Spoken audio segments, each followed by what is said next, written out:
샬롬. 감사합니다. 제가 몇 주 전에 에베소 교회에 관해서 말씀을 드렸습니다. 에베소 교회는 진리를 지켰던 교회이고, 그리고 그 거짓된 것들이 들어오지 않도록 철저하게 지켰던 교회이니까 아마 지금으로 이야기한다면 교리적으로 아주 탄탄했던 그러한 교회라고 말할 수 있을 것 같습니다. 그런데 그 에베소 교회에 주셨던 그 책망, 우리가 너무 잘 아는 것처럼 그들은 처음 행위를 잃어버렸다라고 얘기했습니다. 그러니까 처음에는 굉장히 열심이었는데 나중에는 그 처음 행위를 잃어버렸기 때문에 내가 어디서 떨어진 것을 회개하고 처음 행위를 가지라라고 그렇게 그 책망을 하셨던 것을 우리는 기억합니다.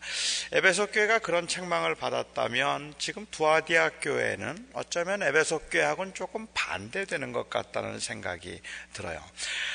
에베소 교회의 경우에 있어서는 진리를 지키고 그리고 교리적으로 탄탄하고 거짓된 가르침이 교회 안에 들어오지 못하도록 그렇게 아주 잘했는데, 그래서 칭찬을 받았는데 그렇게 하기 위해서 사실은 좀 사랑이 부족했습니다. 너그럽지가 못했고 관대하지가 못했고 다른 사람들에게 그 사랑을 베풀어서 도와주는 일들을 잘 하지 않았던 것 같습니다. 그것이 에베소 교회였다면 이 두아디아 교회의 경우에 있어서 주님께서 하셨던 칭찬은 제가 볼 때는 저희가 생각하기에는 참 대단한 칭찬이라고 저는 생각을 하는데, 그 칭찬은 무엇인가 하면 내 사업과 내 섬김과 내 믿음과 내 인내를 내가 아는데 내 처음 행위보다 나중이 더 낫다, 이렇게 말씀하세요. 그 처음보다 나중이 더 낫다. 이 사랑을 베푸는 일에, 섬기는 일에, 그리고 이 사역을 하는 그 일에 있어서 내가 처음보다 나중이 더 낫다라고 이야기하는데, 사실 처음보다 나중이 더 나은 경우 굉장히 드뭅니다. 우리가 누구를 섬기든지 아니면 사역을 감당하든지 처음에는 뜨겁게 시작을 하지만 대개의 경우에 있어서 시간이 지나면서 점점 좀 약해지거나 아니면은 그 열심히 식어가는 것이 일반적인 사람들의 모습이라서 사실 어떻게 생각하면 일상의 반복으로 인한 그 지루함 때문일 수도 있겠고, 별로 결실이 없다고 생각될 때 쉽게 실망하기 때문일 수도 있겠고, 항상 처음보다 나중이 더 어렵습니다. 은혜를 받고 뜨겁게 기도 생활을 시작한 사람이 그 기도 생활을 유지하기가 힘들고, 하나님의 말씀에 대한 열망을 가지고 성경 공부를 시작한 사람이 그 하나님의 말씀을 지속적으로 공부하기가 어렵고, 선교를 시작해서 그 선교에 불을 붙였던 사람이 정말로 오랜 시간 동안 계속해서 선교를 하기가 쉽지 않다는 말이죠. 처음에는 뜨겁게 해도 시간이 지나면 점점 식어지는 것이 보통 사람들이 보여주는 그러한 모습이라면, 여기 두아디아 교회를 보면 그 주님께서 말씀하실 때 내 나중 행위가 처음 행위보다 낫다 이렇게 말했으니까 제가 생각할 때는 글쎄요, 저의 약함 때문인지 몰라도 이건 굉장한 칭찬이라는 생각이 들어요. 아니, 어떻게 얼마나 열심히 있었으면 그 사업과 인내와 사랑과 섬김에 있어서 나중이 처음보다 낫다고 말할까 생각을 하게 된다는 말이죠. 그러니까 이 교회는 어찌 생각하면 굉장히 사랑이 많은 교회였고 봉사도 많이 하는 교회였고 섬김이 많은 교회였던 것이 틀림이 없는 것 같습니다. 포용력이 있는 교회였고 너그러운 교회였다고 보아도 틀리지 않을 것 같아요. 그런데 주님께서는 내 나중이 처음보다 낫다고 말씀하셔서 에베소 교회하고는 반대되는 말씀을 하셨는데, 에베소 교회가 강하다고 생각했던 그것을 두아디아 교회는 또 가지고 있지 못했던 것 같아요. 그래서 두아디아 교회를 책망하시면서, 그런데 내가 너에게 책망할 것이 있는데 너희가 그 여자 이세벨을 용납했다라고 이야기합니다. 그런데 이 이세벨이라고 하는 여자가 정말 여선지자 이세벨이라는 이름을 가졌던 여선지자였는지, 아니면은 그가 행했던 어떤 행동을 놓고 특징적으로 이세벨이라고 그렇게 어떤 별명을 붙였는지 그거는 정확하게 알 수가 없겠습니다만은, 이 이세벨을 용납했다는 말은 그 이세벨 때문에 음란하고 문란한 삶을 그들이 살았다는 이야기를 하고 있다고 보면 맞을 것 같습니다. 당시의 교인들에게 철저하고 분명한 삶을 살지 못하도록 했던, 그냥 적당히 이 세상에서 타협하면서 적당히 누리면서 적당히 쾌락과 향락을 추구하면서도 하나님을 섬기고 교회에서 봉사를 하는 것을 용납해 줄 수 있었던 그런 가르침을 가리켜서 이세벨의 가르침이라고 그렇게 부르는 것 같습니다. 이 두아디아 교회에 가지고 있던 이 심각한 문제는 바로 이 이세벨의 가르침을 용납했다는 것입니다. 다시 말씀드리면 이세벨이 말하고 있던 이단적인 생각들이 그 교회 안에 들어와서 교인들의 삶을 문란하게 만들고 교인들을 무질서하게 만들고 교인들로 하여금 엄격하고 철저하게 훈련되는 모습으로 살기보다는 적당히 타협하면서 살고 있는데 그것들을 그냥 용납해 주었단 말입니다. 무엇으로 용납해 주었을까요? 어떤 이유로 용납해 주었을까요? 사랑입니다. 서로 우리가 사랑하고 포용하고 그리고 덮어주자는 말로 아마 이런 것들을 용납했을 것이라고 저는 생각합니다. 저는 저 자신을 한번 좀 돌아보면서 이 말씀을 좀 생각해 보았습니다. 저는 11조에 관해서도 상당히 관대한 편이라서 11조를 하지 않아도 문제가 없을 것이라고 가르치기도 하고, 교인들의 신앙생활에 관해서도 저는 관대한 편이라고 생각합니다. 교인들이 교회 집회에 나오지 않아도 저는 뭐라고 그러지 않습니다. 새벽 기도를 안 나오셔도, 직분자들이 수요일 예배를 안 나오셔도 저는 뭐라 그러지 않아요. 우리 교역자들이 일일이 사역을 보고하거나 아니면은 철저하게 매번 이 하는 일들을 저에게 보고하지 않아도 그냥 저는 알아서 하라고 합니다. 알아서 하라고. 제가 그렇게 하는 이유는 아마도 제가 하나님 앞에서 우리 교인들이 전인적인 삶을 살기를 원하기 때문에 그럴 것 같아요. 그냥 교회만 열심히 나오는 것뿐만 아니라 가정에서도 자녀들을 돌보는 그것도 열심히 해야 되고 그것도 중요한 하나님의 일이기 때문에 우리가 직장에서 아니면 사업터에서 성실하게 하나님을 인정하며 살아가는 것도 하나님의 일이기 때문에, 그렇기 때문에 우리에게 주어진 모든 삶의 영역에서 하나님을 영화롭게 하고 우리는 코람 데오, 하나님 앞에서 살아가는 거니까 어떤 경우에도 하나님을 의식하고 하나님 앞에서 살아가십시오. 그것을 제가 강조한다고 했기 때문에 저는 교회 나오지 않거나 11조가 하나님의 것이라는 주장보다 저의 주장은 모든 것이 주의 것이다 하는 주장이고, 이 날이 거룩하다는 주장보다는 모든 날들이 거룩한 날이라고 생각하고, 여기에서 종교적인 행위가 거룩한 것이 아니라 우리의 삶 전체가 거룩해져야 한다고 저는 그렇게 생각하고 그렇게 말하고 싶은데, 문제는 이런 입장이 사람들을 태만하게 만든단 말입니다. 그러니까 아무것도 안 해도 괜찮은 것처럼 생각한다는 거예요. 훈련이 필요할 때 그 훈련의 필요성을 인식하기보다는 그냥 대충 적당히 살아도 그래도 문제가 되지 않을 거라고 생각을 해서, 그 전에는 오히려 더 철저하고 엄격했던 사람들이 어찌 생각하면 그러한 그냥 편안하게 하나님 앞에서 정말 이 마음에 부끄러움 없이 하나님 앞에서 하십시오라는 그 말의 의미가 어찌 생각하면 그냥 아무것도 안 해도 된다는 것처럼 그렇게 생각하게 만들 수도 있다는 말입니다. 모든 것을 하나님 앞에 헌신하라는 말은 아무것도 헌신하지 말라는 말로 들리기도 한다는 게 문제인 것 같아요. 제가 예를 들면 저희 이 동부에 있을 때 수요 예배에 티네이저들을 둔 부모들은 교회 안 나와도 좋다고 제가 했습니다. 어떻게 보면 상당히 충격적인 이야기를 했죠. 티네이저들이 부모가 절실하게 필요할 때이니까 티네이저를 둔 부모들은 수요일날 수요 예배에 나오지 말고 대신에 자녀들과 함께 시간을 보내면 그것이 오히려 그것도 하나님의 일이고, 제가 제 자신을 보아도 그 티네이저들하고 그 아이들에게 숙제를 봐주는 일보다는 교회 나오는 게 저한테도 더 편해요.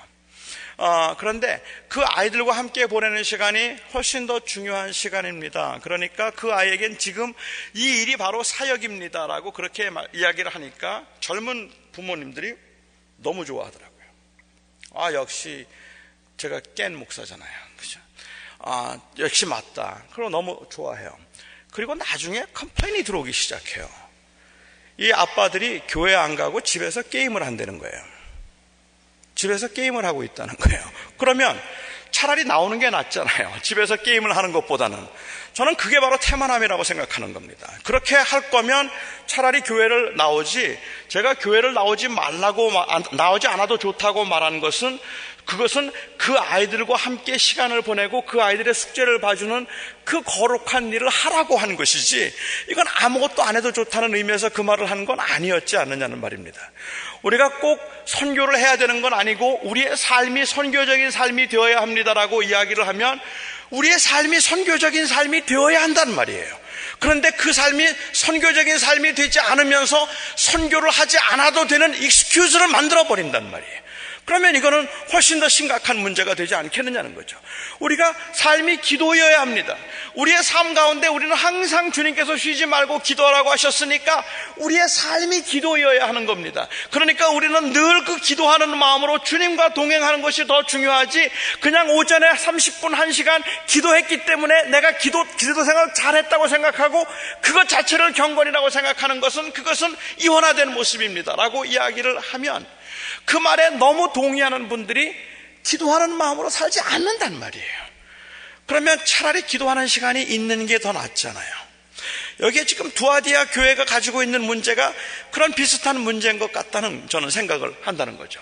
두아디아 교회의 경우에 있어서는 그런 의미에서는 상당히 너그럽고 사랑이 있는 교회였다는 거죠. 모든 사람들을 포용하고 모든 사람들을 덮어주는 것인데, 그 모든 사람들을 덮어주고 포용해서 사랑도 섬김도 인내도 그리고 사업도 전보다 점점 더 많이 늘어나기는 했는데, 어떻게 그렇게 하나님을 위해서 산다고 하고 하나님을 위해서 그렇게 헌신한다고 해서 그런 사업들을 많이 누리고 사랑과 인내를 하는 사람들이 어떻게 이세벨을 용납해서 간음을 행할 수 있느냐는 말이에요.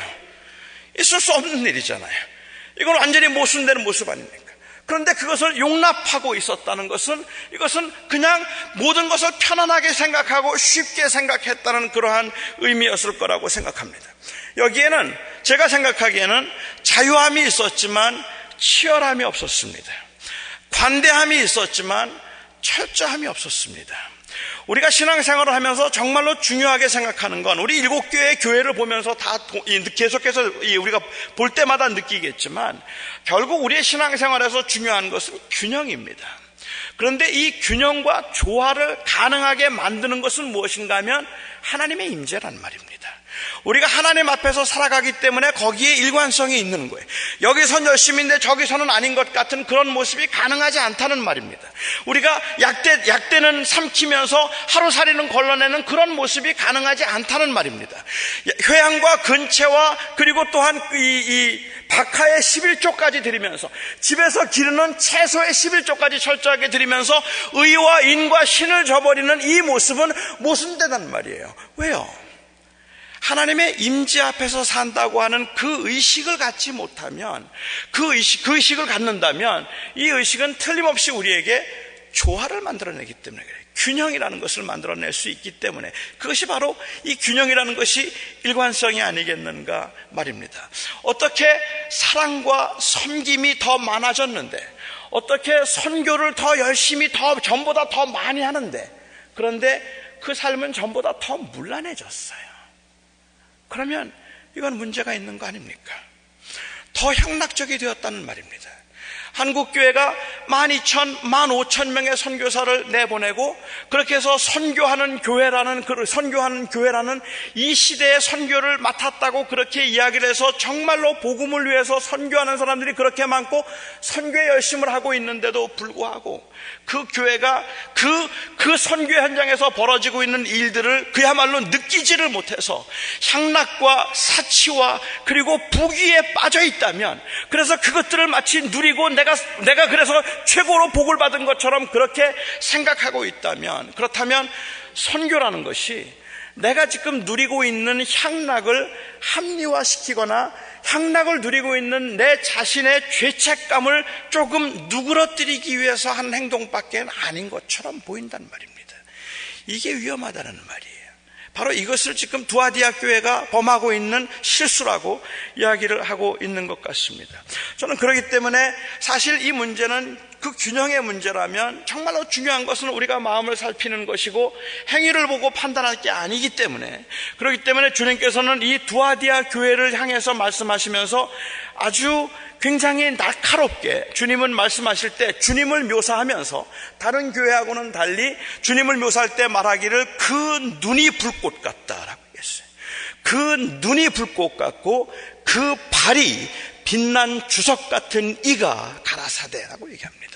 그러니까는 두아디아 교회를 바라보고 있는 예수님을 설명하면서 예수님은 누구인가라고 하면 이 교회를 바라보고 있는 교회의 주인이신 예수님을 바라볼 때 그 눈이 불꽃 같은 분이다라고 이야기를 하고 있다는 말입니다.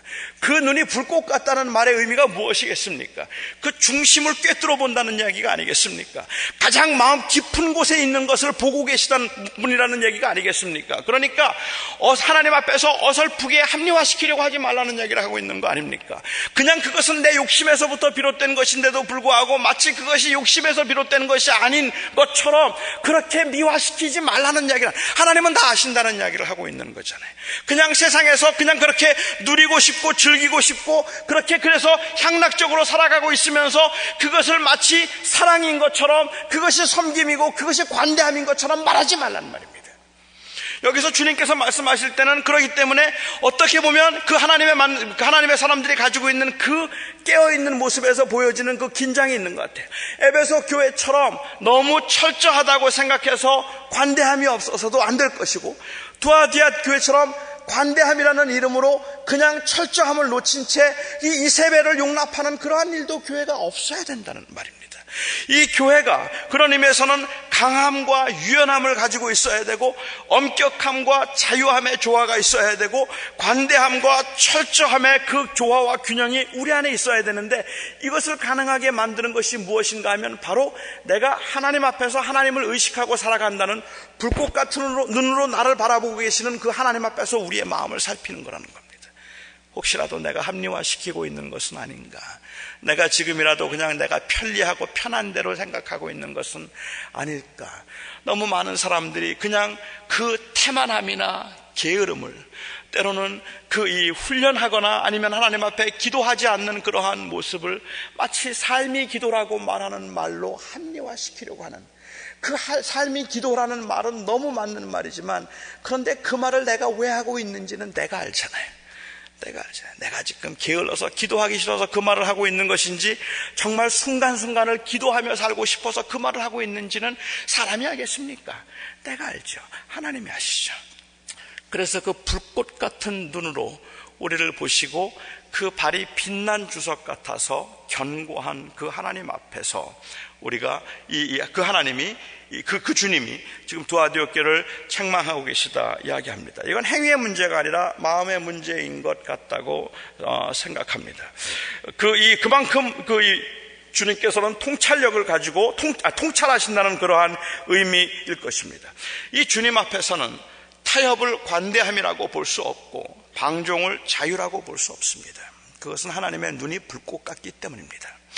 저는 지금도 제가 하나님의 이 불꽃 같은 눈앞에 서 있는가, 그리고 이 교회가 하나님의 불꽃 같은 눈앞에서 정말 하나님 앞에 순수함과 하나님 앞에 정직함과 그 사랑을 가지고 있지만 그럼에도 불구하고 또한 동시에 그 하나님을 어떤 경우도 타협할 수 없는 그 철저함을 가지고 우리가 서 있는가 하는 것이 저에게는 굉장히 중요한 질문일 것이라고 저는 생각합니다. 이 발이 빛난 주석과 같다는 말은 견고하다는 말이고, 자유는 견고함 위에서만 가능한 것이기 때문에 이리 말씀하신 것 같습니다. 이 관대함이라는 것은, 그 발이 빛난 주석 같다는 것은 진리를 의미할 수 있잖아요. 관대함이라고 하는 것은 항상 진리를 따라 행해야 하는 겁니다. 우리가 사랑 안에서 한다면, 사랑 안에서 speak truth in love, 사랑 안에서는 진리를 말해야 되는 거예요. 사랑 안에서 거짓을 말하면 그것은 타협입니다. 그것은 죄입니다. 그런데 우리는 사랑이라는 이름으로 거짓을 말한다는 말입니다. 주님께서는 빛난 불꽃 같은 눈으로 우리의 그것을 보신다 말씀하셨습니다. 재밌는 것은 바로 주님이 그렇게 우리의 중심을 통찰해 보시는 분이기 때문에 24절에 말씀하시기를 두아디아에 남아있어 이 교훈을 받지 아니하고 소위 사탄의 깊은 것을 알지 못하는 너희에게 말하노니 라고 이야기하고 있습니다. 여기에 사탄의 깊은 것을 알지 못한다는 것은 이 성령께서 우리의 깊은 곳을 아셔서 우리를 위하여서 기도하시는 것처럼 이 사탄의 깊은 것, 즉 우리 안에서 우리는 그냥 잠깐 방심하고 아무 생각도 하지 아니하면 우리는 잘못된 것도 모르고 한다는 말이에요. 우리가 틀린 것도 모를 수 있는 것이 바로 이 사탄의 그 유혹이 그만큼 깊은 것이기 때문에 그렇다는 말입니다.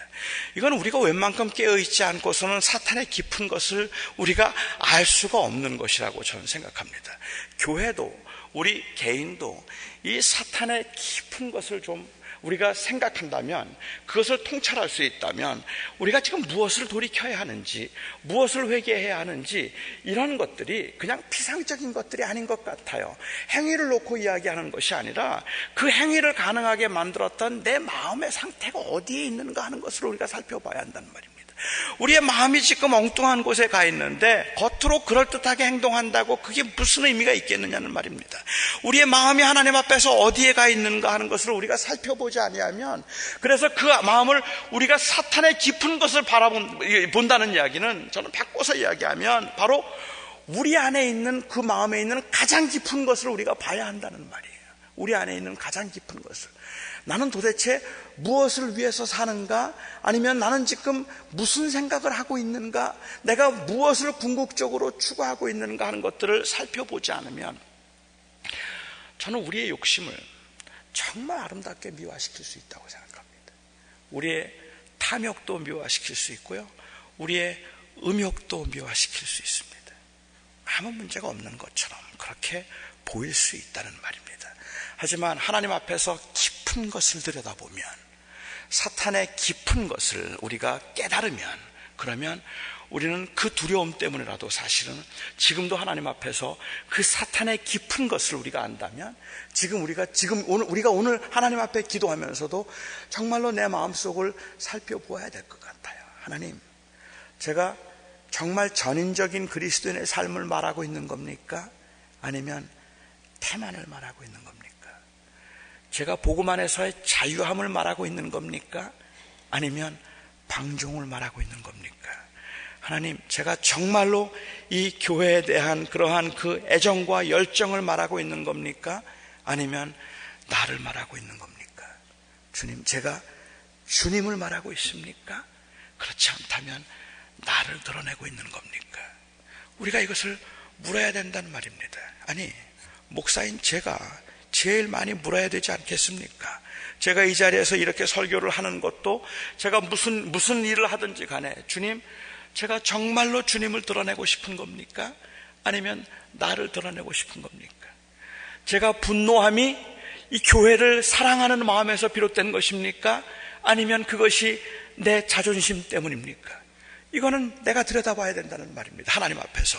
그렇게 들여다보지 않으면 얼마든지 우리 자신을 합리화시킬 수 있기 때문에, 불꽃 같은 눈으로 보시는 그 주님, 그 빛난 이 주석으로 된 발을 가지고 계시는 그 주님 앞에 내가 견고하게 서서 진정한 자유를 경험할 수 있고, 진정한 그러한 너그러움과 관대함을 보일 수 있는 그러한 모습이 있어야 될 것이라고 생각합니다. 이들에게 몇 번 경고를 했던 것 같아요. 그래서 몇 번이나 그것을 경고를 했고, 21절에 보면 회개할 기회를 주었으되 자기의 음행을 회개하고자 하지 아니한다라고 이야기하고 있습니다. 여기에 자기의 음행을 회개하지 않으려고 했는데 회개할 기회를 주었다는 이야기는, 이건 지속적으로 문제가 되고 교회의 순결을 흐리게 만들었는데도 불구하고 교회가 방치해 두었다는 말입니다. 이세벨의 문제를. 왜 이세벨의 문제를 방치해 두었을까요? 교회 순결을 흐리고 있는데 왜 방치해 두었을까요? 방치해 둔 이유는 아마도 사랑일 겁니다. 사랑하니까, 사랑으로 해야 되니까. 그런데 그게 교회를 썩게 만든다는 말입니다. 그래서 우리는 그 진리 안에서 사랑을 행하고, 아니 사랑 안에서 진리를 말하고, 사랑과 진리가 두 개 어느 것도 빠지지 않는 그 조화된 모습을 우리는 우리 안에서 살펴보아야 하고, 이 교회는 바로 그 사랑과 진리가 그 함께 있는 교회가 될 때 두아디아 교회의 실수도 하지 않고 에베소 교회가 했던 실수도 하지 않을 수 있을 거라고 생각합니다. 에베소 교회가 범했던 그 실수를 두아디아 교회가 범했고, 두아디아 교회가 범했던 실수를 에베소 교회가 범했기 때문에 그렇고, 이 교회 두 교회를 놓고 생각해 볼 때 정말로 우리 한길교회도, 그리고 저 자신도, 여러분도 하나님 앞에서 살아갈 때 무엇이 부족할까, 그 부족한 것이 무엇일까 하는 것을 찾는데, 제가 이해하기에는 결국 중요한 것은 하나님 앞에서 아주 정직하고 그리고 진실하고 냉철하게 우리의 마음을 살피는 것이다. 어떤 결정을 하든지 어떤 앞에 있든지 다른 사람이 쉽게 판단할 수 있는 문제는 아니라 할지라도 저는 정말로 하나님 앞에서 내 마음을 살펴보는 것이 정말 중요하겠다는 생각을 하게 됩니다. 요즘에 이 LA에서 이 교회들 요즘 굉장히 시끄럽습니다. 목사들의 이동으로 인하여서 교회도 시끄럽기도 하고, 교회가 여러 가지로 지금 많은 분들이 많은 이야기를 하고 있습니다. 저는 누가 잘했는지 누가 못했는지 그런 건 잘 모르겠지만, 그냥 제 마음속에 드는 생각은 그런 생각이 들었습니다. 하나님 앞에서 얼만큼 우리가 진실할까 하는 생각을 했습니다. 하나님 앞에서 얼마나 진실할까. 그 하나님 앞에서 진실함을 놓치면 이거 아무것도 아니다 하는 생각을 했습니다. 우리가, 저와 여러분이 오늘도 하나님 앞에서 진실할 수 있으면 좋겠습니다. 여러분들이 영적으로 병든 것을 그냥 바빠서라고 말하면 안 되는 겁니다. 병든 건 병든 겁니다. 여러분들이 해이하고 태만해진 것은, 그것은 다른 이유 때문이 아니라 내게 문제가 있어서 그런 겁니다. 그것을 그냥 나는 하나님 앞에서 삶 전체를 주님께 드리기 때문에 그렇다고 말할 수 있는 건 아닌 것 같아요. 우리가 하나님 앞에 내가 얼마나 철저하고 얼마나 엄격하고 그리고 얼마나 분명하게 하나님 앞에 서 있는가, 그리고 내가 그렇게 하지 못하는 이유가 정말 불가피하고 어쩔 수 없는 상황에서 여전히 주님을 사랑하지만 지금은 내가 어쩔 수 없어서 그러는 것인가, 아니면 주를 향한 내 마음이 식었는가. 그것은 불꽃 같은 눈으로 저의 마음을 보시고 여러분의 마음을 보시는 하나님 앞에서 우리가 기도하며 찾아야 될 문제라고 저는 생각합니다. 저는 하나님 앞에서 두아디아 교회를 향해서 주님께서 말씀하셨던 것처럼 우리가 우리의 중심을 아주 깊이 통찰할 수 있는 그러한 마음이 오늘 아침에 기도하는 중에 저와 여러분에게 새로워질 수 있으면 좋겠다 싶습니다. 우리 찬송가 한 장 함께 하고 제가 기도하고 같이 기도하고 우리 마치도록 하죠. 314장 찬송입니다. 마치도록